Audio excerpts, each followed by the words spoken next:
Good morning. This is Mariah Lucian Lonergan, one of the information officers on the McKinley fire, and I loved hearing the rain and the loons last night. But we're live this morning at the command post, and we have three things that really I would like to bring out this morning: ashpits, flagging, and the school bus starting its normal schedule this morning. So with that, we have a lot of ashpits out there. The rain is falling, the duff layer is creating a lot of ashpits, continual injuries happening. With that, we want to be able to keep people safe. So the firefighters are putting flagging, two different types of flagging out on. We have fireline flagging, this candied red and white, and we have hazard flagging for any hazmat. You'll see a lot of this out there. We'll have Gina and Jacob talk to this flagging a little bit more on what they're seeing out there too. But there's a lot of it out there. It's marking the hazards that are there. Also, along the highway, the school buses started up this morning. You probably saw them out there. They'll be doing their entire normal route throughout the fire. So you're going to see them out there both morning and afternoon. So slowing down, those kids are going back to school. And then Jacob, Gina, you guys have been out there and seeing everyone. What are you guys seeing? So, hi everyone. Good morning. I want to give a shout out to some of the folks out in the community that we've been seeing out there. Yeah. Good morning. And so we'll be at Sheep Creek here intermittently. We weren't there yesterday as much because it was raining, so standing out in the rain is probably not the best idea. But hey, we're still here for you to answer questions. Hopefully, this live feed will kind of keep you informed, and then our information out in the community will work. And we'll be out in the neighborhoods as well. So in case the residents, we can meet up and make sure that they're getting the assistance and finding the assistance that they need. Yep. So we'll be on the roadways in our vehicles just in case. So looking at the flagging, if you see this on your property, you'll see it usually strung out and blocking areas off. So you're going to grab that in. So you'll see this kind of blocking off some of the areas. So what this means is hazmat. So this hazmat is for firefighters and community members, property owners, to know that, hey, what's behind this is hazardous material, or could be. Until it's assessed and determined by the borough, this is going to be out there to let you know that it's probably not a safe area. So a lot of things burn, and a lot of, the smoke from that is toxic. So there's a lot of things when, vehicles and things like that, it'll be around. So your other flagging identifies fire hazards. So what is it, like Mariah said, some of the fire hazards that we're dealing with are ash pits, and some of it are hazard trees. So I had a chance to go out there and actually see take a reporter out, John from KTVN or VA channel, the news, channel 11.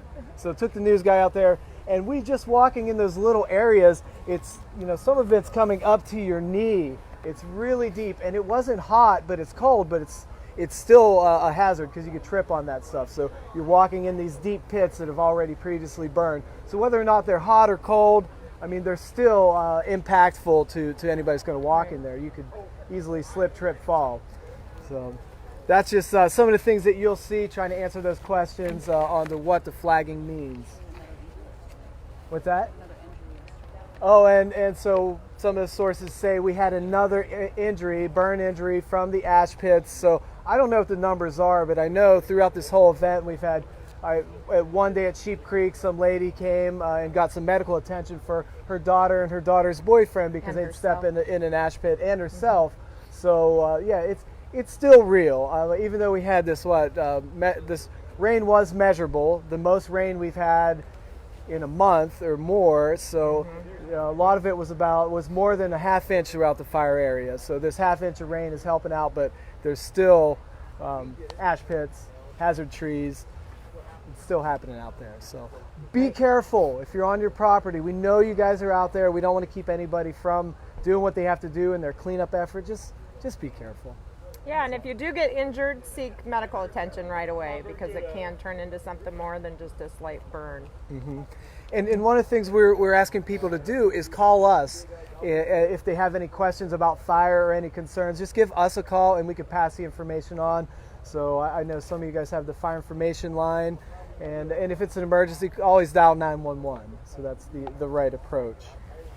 So with that, the humidity is helping the firefighters do that mop up out there, digging around, getting that burning duff layer up and getting the water on it and getting that extinguished. We also have, these guys have been here for 2 weeks producing some great video of what that looks like out there, what the work looks like with the excavators, the saw teams.